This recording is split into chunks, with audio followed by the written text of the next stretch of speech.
அண்மை செய்தி ஒன்று வந்திருக்கிறது. கொடைக்கானலில் பெட்ரோல் மற்றும் டீசல் இருப்பு இல்லாத காரணத்தால் அங்கு சுற்றுலா வந்திருக்கக்கூடிய பயணிகளும் உள்ளூர் பொதுமக்களும் பெரும் அவதி அடைந்திருக்கக்கூடிய செய்தி அண்மை செய்தியாக வந்திருக்கிறது.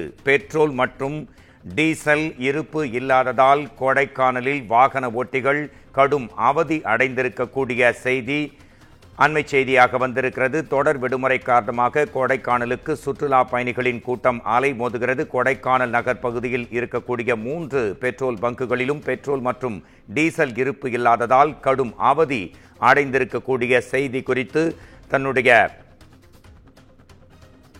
தகவலை தர காத்திருக்கிறார் நமது குமுதம் செய்தியாளர் சிபி. கொடைக்கானலில் அங்கே தொடர் விடுமுறை காரணமாக சுற்றுலாவுக்கு வருகை தந்திருக்கக்கூடிய பயணிகள் தங்கள் வாகனங்களுக்கு பெட்ரோல் டீசல் போட முடியாத நிலை, ஏனென்றால் இருப்பு இல்லை என்ற தகவல் வந்திருக்கிறது. உங்கள் தரப்பு செய்திகளை தரலாம் சிபி, உங்களுக்கான நேரம்.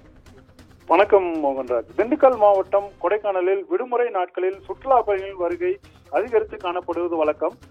ஆயுத பூஜை மற்றும் காலாண்டு விடுமுறையின் காரணமாக கடந்த 3 நாட்களாக சுற்றுலா பயணிகள் வருகை சற்று அதிகரித்து காணப்படுகிறது.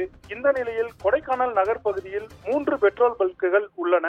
இதனைத் தொடர்ந்து சுற்றுலா பயணிகள் வருகை அதிகரிப்பின் காரணமாக பெட்ரோல் டீசல் அதிகமாக வாகனங்களுக்கு கடந்த 3 நாட்களாக நிரப்பப்பட்டு வருகிறது. இன்று வனத்துறை அலுவலகத்துக்கு அருகே உள்ள பெட்ரோல் பங்கில் டீசல் பெட்ரோல் தீர்ந்த நிலையில் கயிறு கட்டி யாரும் உள்ளே செல்லாதவாறு அடைக்கப்பட்டுள்ளது. இதே போல செவன் ரோடு பகுதியில் உள்ள பெட்ரோல் பல்கிலும் பெட்ரோல் நிறைவடைந்து டீசல் மட்டுமே விநியோகம் செய்யப்பட்டு வருகிறது.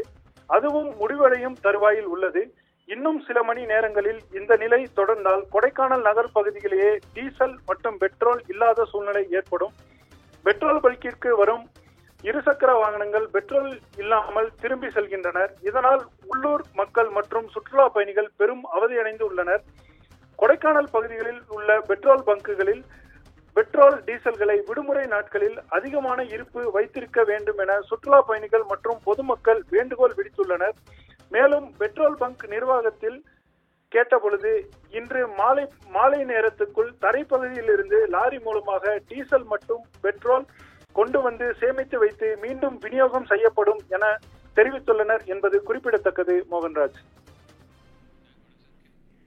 சிபி, உங்கள் விரிவான தகவலுக்கு நன்றி சிபி.